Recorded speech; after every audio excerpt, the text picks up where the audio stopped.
Dragon Bond, Chapter 9. When the tent flaps stirred, Talon knew right away that it wasn't Zala, that his visitor wasn't human at all.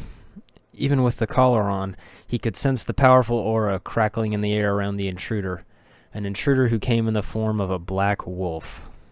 Green eyes peered at him curiously, glowing softly in the dim light. Talon hadn't bothered to light a lantern. He had preferred the darkness, since he'd lain on Zala's cot after she left, and had rubbed himself in frustration and the need for relief. She had left him so painfully aroused that he had been able to think of nothing else.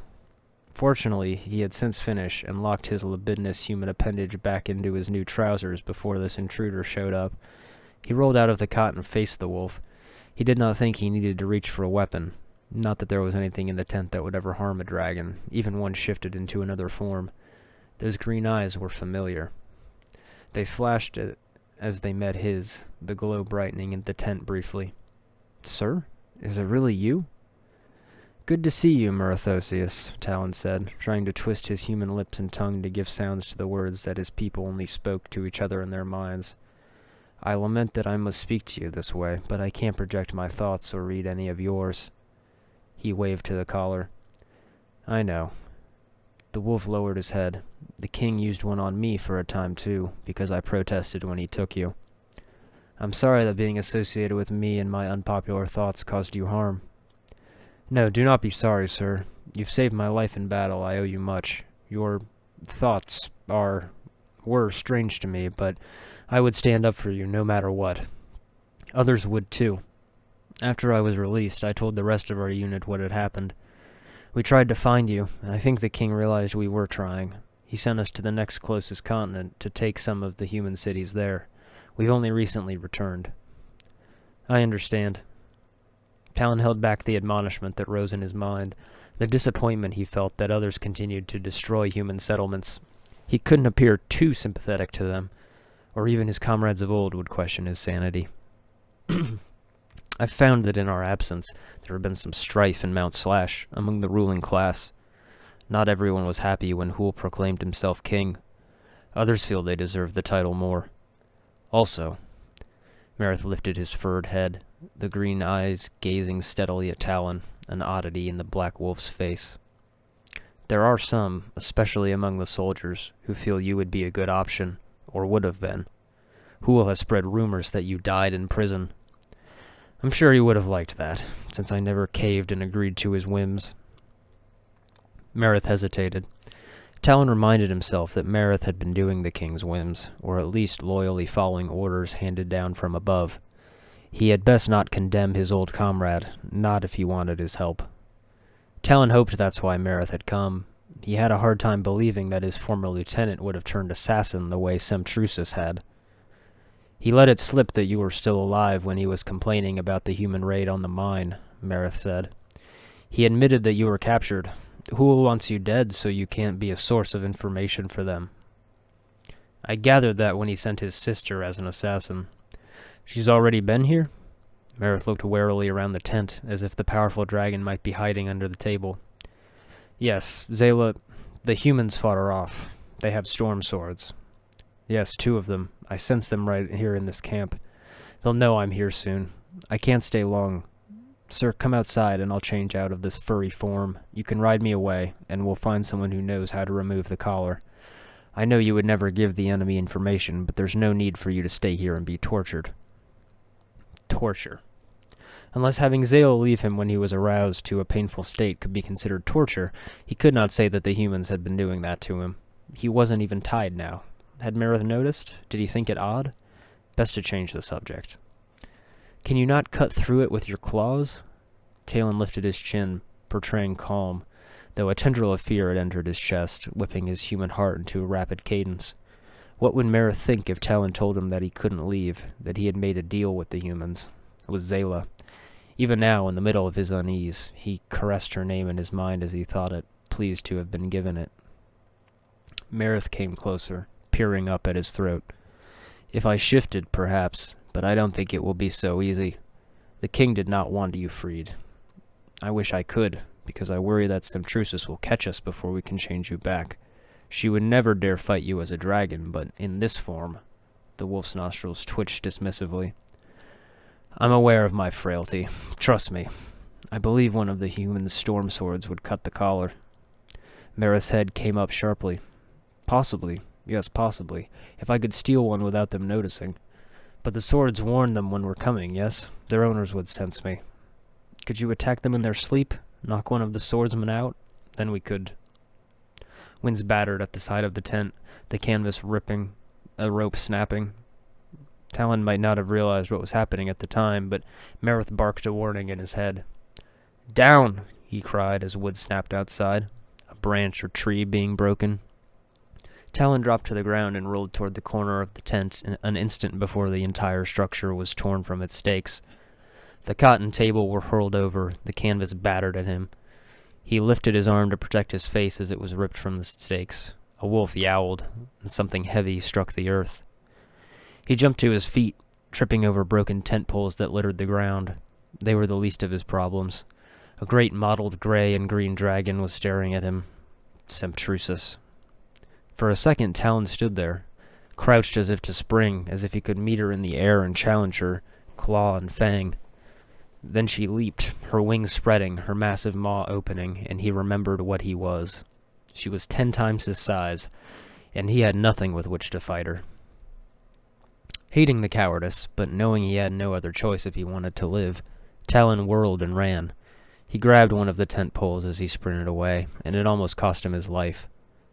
Semptrusis's head darted toward him on her long, sinewy neck.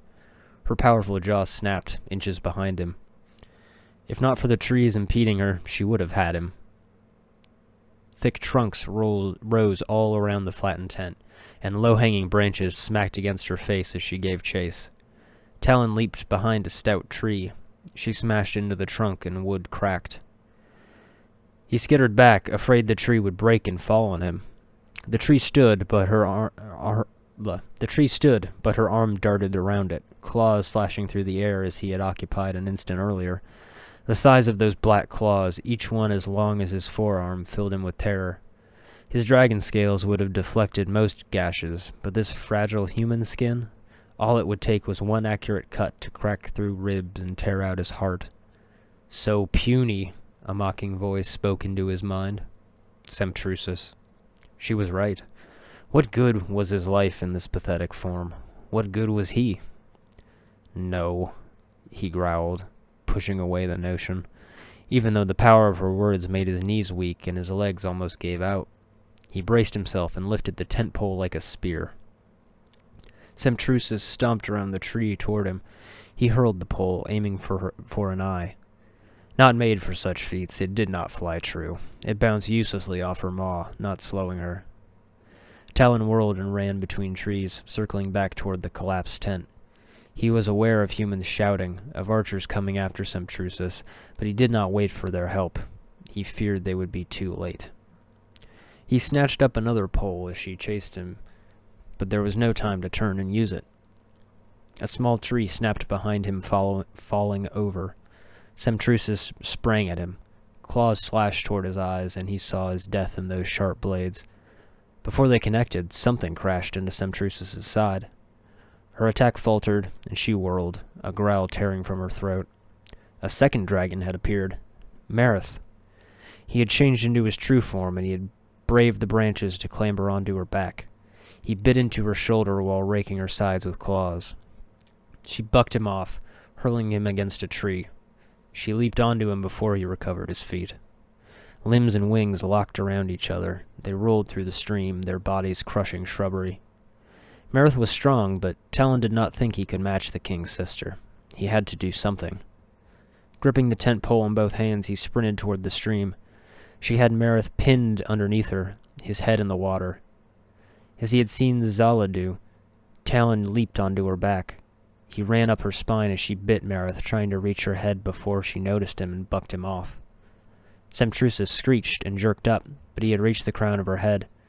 She whipped her neck to throw him, and he wobbled, but he plunged the tent pole downward before he fell, hoping to find her vulnerable eye from above.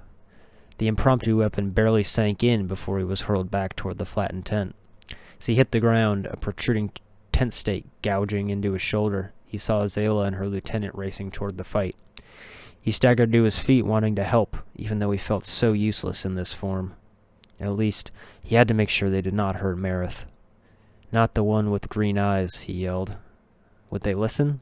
Was one dragon the same as another to them? Would they kill anyone with a scaled body? Semtrusis reared up, spinning toward him. The tent pole thrusting out of the top of her eye, she crouched to spring, but Marith took advantage of her split attention. He shoved himself to his feet and sank her fangs into her shoulder. She screeched again, battering him with her wings. They went down, again, twisting and biting as each tried to gain the advantage. Zala risked being crushed by the rolling dragons to get close, while her lieutenant circled to the other side of the stream. Zala couldn't have seen their eyes, not with Marith and Semtrusis wrapped up in each other, clawing and thrashing, but she went for the larger one, the one on top. Fortunately, that was Semtrusis. Though Talon itched to yell instructions, he did not want to distract Zala and Selena. He hunted around and found another tent pole in case Semtrusis broke away and charged at him. Other soldiers ran past him and bows twanged. Arrows bounced off both combatants. "Get out of here, Marith!" Talon cried, knowing he would never be able to stop these people from killing both dragons if they could. Zala's blade found Semtrusis' tail as she and Marith whipped about. The magical sword sank several inches into it. Could not have done more damage than Marith's claws were doing, but the sting of those swords was extra painful. Talon had felt the blades before and knew. The agony cut through Semtrusis' battle haze, and she must have realized she was at risk, that her skirmish was taking place in the middle of an enemy camp. She screeched with rage and leaped upward. Wood snapped as she crashed into branches, but she found a way into the sky, leaving a shower of leaves and bows raining down behind her. Marith hesitated as Zala and her lieutenant charged towards him, their blades glowing an angry gray, light flashing in the strange metal. "Go!" Talon shouted again, though he hated to condemn Marith to fight Semtrusis without help, and that was exactly what might happen if he flew out of the human's range. "You will die, meat lover," came Semtrusis' roar in Talon's mind. Pain arrived with the words, like nails being hammered into his skull. He stumbled, falling to his knees under the power of the assault. Normally he could not have deflected a mental attack from Semtrusis, even more easily than he could a physical one, but his defenses did not answer him when he called out for them. The collar only throbbed. "You will die before you can share any secrets." The second time she spoke, the voice was weaker, as if sent from farther away. A small relief. As the pain of her attack faded, Talon grew aware of another pain. He looked down at the gouge in his shoulder. The stake had ripped through the material of the uniform he wore, and blood dripped from the wound. He curled a lip at himself, at his frailty. He almost laughed at the tent pole clenched in his hand, as if the puny tool had been a reasonable weapon to use on a dragon. Yet he was somewhat mollified that he had left one of those poles sticking out of Semtrusis' eye. Oh, she would heal herself easily enough, but at least he had done something to hurt her. "Are you all right?" Zala asked, walking toward him. She still held her sword in her other hand, the tip of the blade toward the ground. The gray clouds captured within its steel swirled angrily, yellow and oranges flashing like lightning. The weapon must hunger for his blood. When she eyed the tent pole, Talon dropped it to the ground. He doubted she worried about him using it on her, but he did not want to make any of her soldiers uneasy. With the dragons gone, they were looking toward their commander now, and toward him. "A minor wound," Talon said. He couldn't keep his lips from twisting in bitterness. "I am fortunate I did not receive much worse. In this body." He closed his mouth. She was probably tired of him whining about his pitiful human form. It was all she had, but she used it to kill dragons. "Let's get this tent back up, and you bandaged," Zala said, waving toward his shoulder, the wound visible by the light of the torches the soldiers had lit. "Free me," he urged, wanting his original form back more than ever. The wound would be insignificant to him as a dragon. "Let me protect myself." He lowered his voice, his next words for her alone. "And you as well." She held his gaze for a long moment, as if she was considering it, but then she looked away, toward the ring of soldiers watching them. "I can't." Zala dropped her hand. "There's too much at stake."